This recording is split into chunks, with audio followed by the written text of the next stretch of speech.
E aí, pessoal, tudo bem com vocês?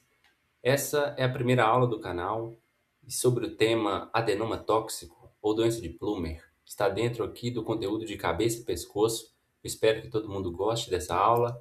Se gostarem, eu peço que se inscrevam no canal, deixe o like aí embaixo e compartilhe essa videoaula com algum outro colega. E vamos lá.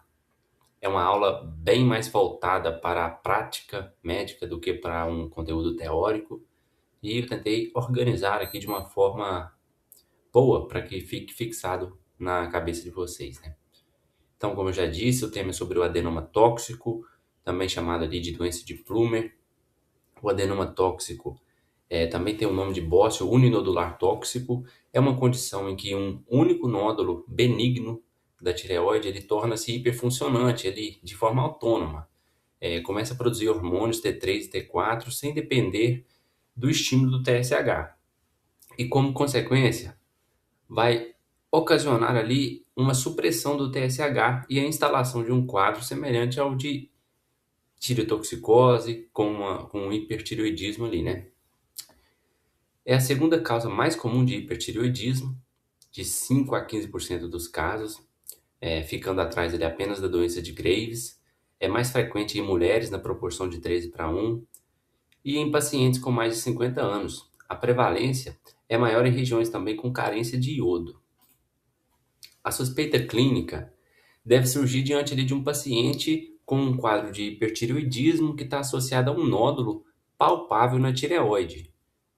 O nódulo tipicamente tem um diâmetro maior que 3 centímetros e é único. O hipertireoidismo geralmente é de uma evolução lenta e pode variar de leve a um quadro mais grave. Então, quais são as manifestações ali típicas da tireotoxicose, né? Lembrando que a tireotoxicose é o excesso ali de hormônios tireoidianos, aquele quadro ocasionado por esse excesso. E aí, as manifestações neuropsiquiátricas incluem nervosismo, insônia, irritabilidade, ansiedade, tremores finos, hipercinesia, aumento do apetite associado à perda de peso, intolerância ao calor.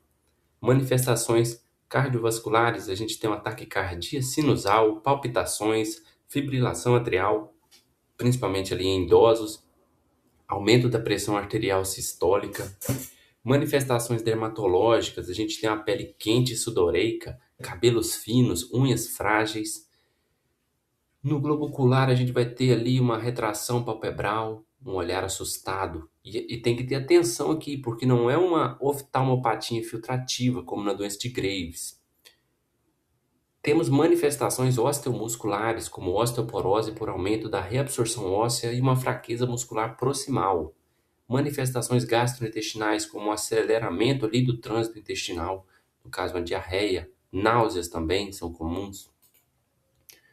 Atenção especial para idosos, porque podem apresentar um quadro atípico, que é chamado de tireotoxicose apática. Nesse quadro, a gente vai ter predominância de astenia, fraqueza, perda de peso e sintomas cardiovasculares, como a fibrilação atrial e insuficiência cardíaca. Porém, a gente não vai ter os sintomas adrenérgicos clássicos. Sinais compressivos também são mais raros, são mais comuns em bócios muito grandes. Mas se o bócio for, igual eu te falei, muito grande, o único nódulo muito grande, ele pode causar uma dispneia, uma compressão traqueal, uma disfagia, compressão esofágica, no caso, e sinal de Pemberton, que é quando o paciente levanta os braços e a gente nota uma pletora facial, um estridor inspiratório e congestão venosa quando o paciente eleva os braços acima da cabeça, né? Como eu disse.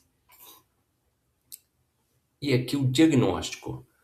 O diagnóstico ele é estabelecido pela confirmação laboratorial do hipertiroidismo, seguida pela demonstração de que a fonte é o nódulo hiperfuncionante, no caso. Lembrando sempre que a gente vai suspeitar de acordo com aqueles sintomas, aquele quadro que eu disse agora há pouco. O primeiro passo é o diagnóstico laboratorial do hipertireoidismo. Você vai solicitar o TSH, o T4 livre, o T3 livre. Não se solicita o T3 e o T4 totais, porque são influenciados ali pela concentração das proteínas carreadoras. O achado esperado é ter um TSH suprimido menor que 0,1 com T4 livre e ou T3 livres elevados, né? Em casos iniciais ou mais leves, pode-se encontrar um quadro de hipertireoidismo subclínico, onde a gente tem um TSH suprimido, mas o T3 e T4 estão normais.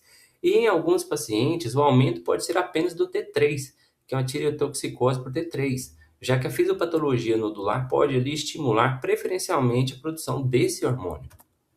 Segundo passo é a confirmação imaginológica do nódulo tóxico.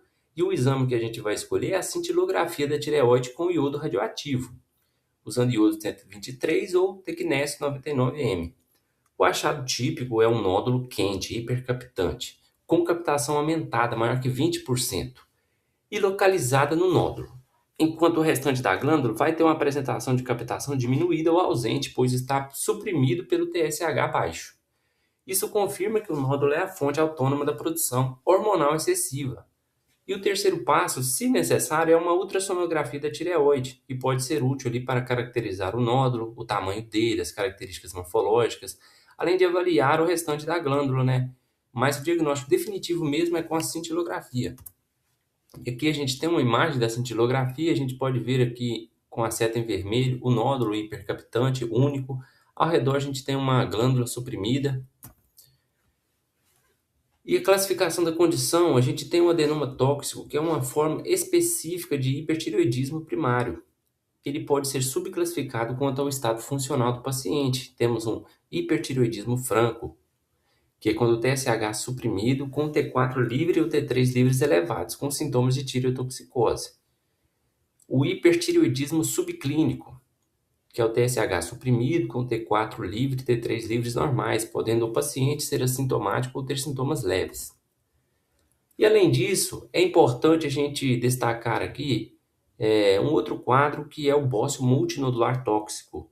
É semelhante ao adenoma tóxico, a diferença aqui a gente tem mais de um nódulo hiperfuncionantes. Na cintilografia a gente vai ver mais de um nódulo, né? Nódulo quente, que é chamado quando temos esse aspecto hipercaptante do nódulo. E geralmente, na conduta terapêutica, a cirurgia de escolha para o bócio multinodular tóxico já é a tireoidectomia total.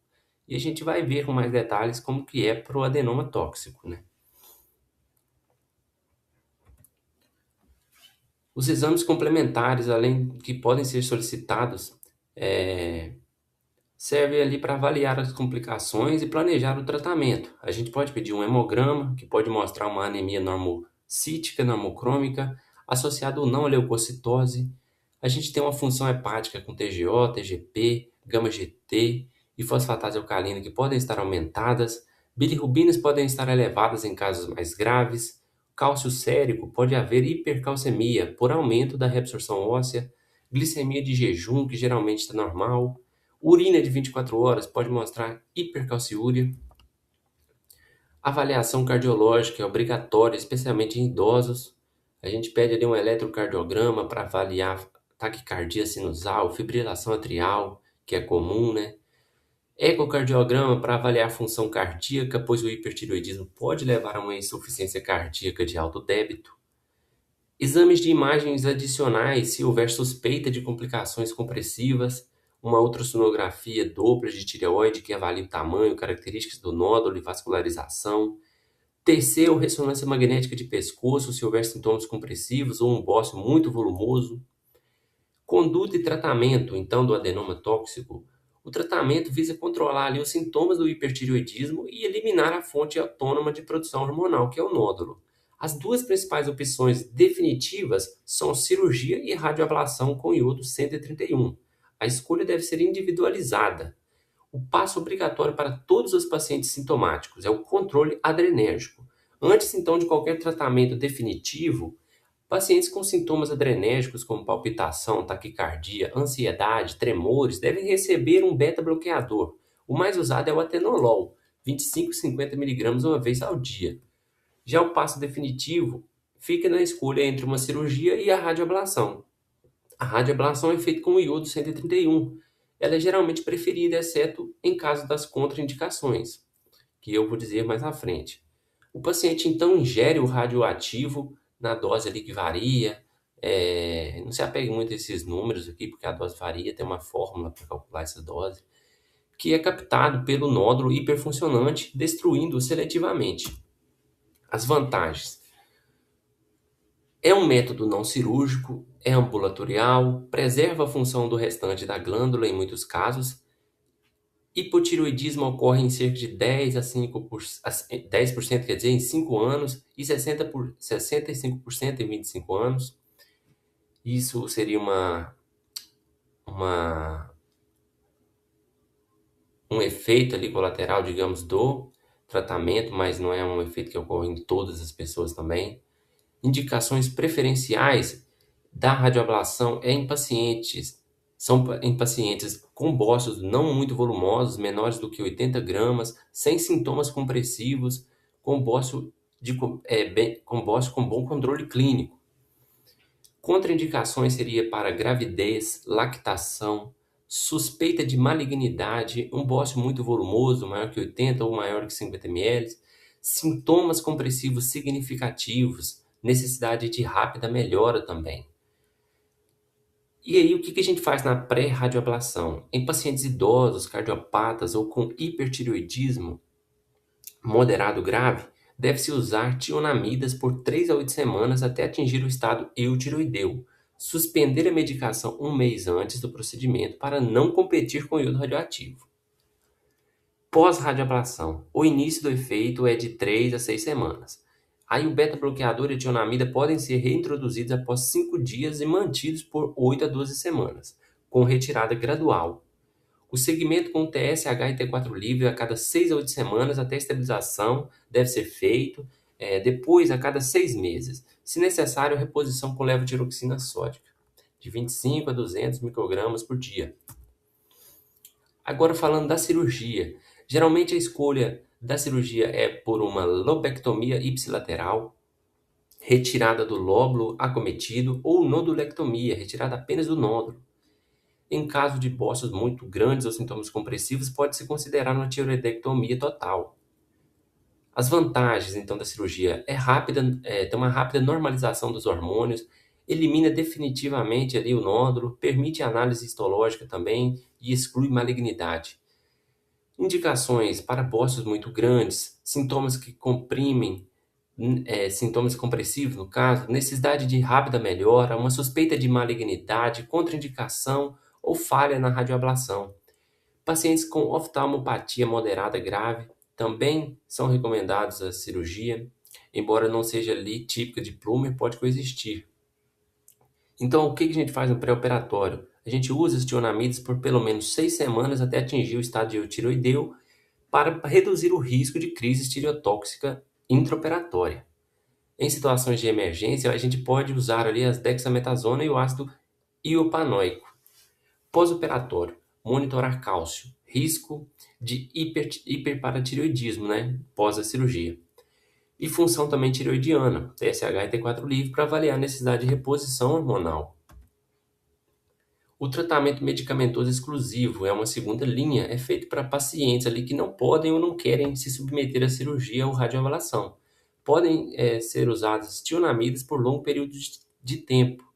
Lembrando que esse tratamento aqui não é definitivo, ele não cura 100% a doença. As tionamidas inibem a peroxidase tireoidiana, TPO, reduzindo a formação de T3 e T4. Uma escolha é o metimazol ou tapazol, é a primeira linha.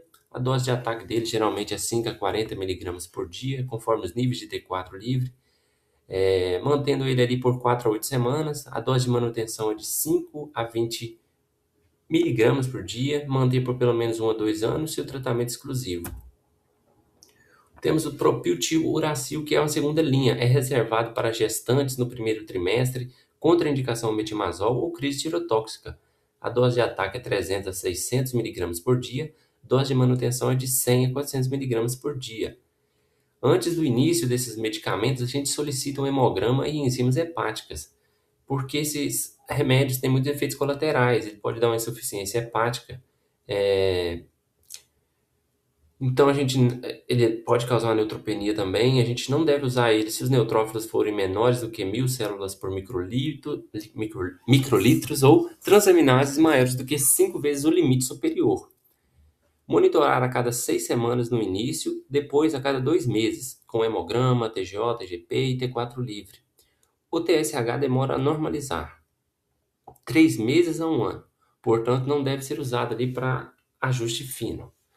Quando o paciente atinge o eutiroidismo, a gente reduz a dose pela metade em 4 a 8 semanas e depois para um terço da dose inicial. Manter ali por 1 a 2 anos e reavaliar.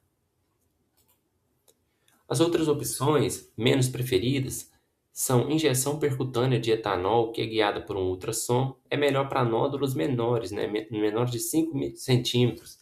Temos também a ablação por laser ou radiofrequência. Não há necessidade habitual de internar, exceto ali na presença de complicações muito graves, como na crise tireotóxica, tempestade tireoidiana, no caso. Então, gente, essa foi a aula de hoje. Eu espero que vocês tenham gostado. Se gostou, não se esqueçam aí de se inscrever, de curtir e compartilhar. Eu vou ficando por aí e é isso. Até a próxima aula.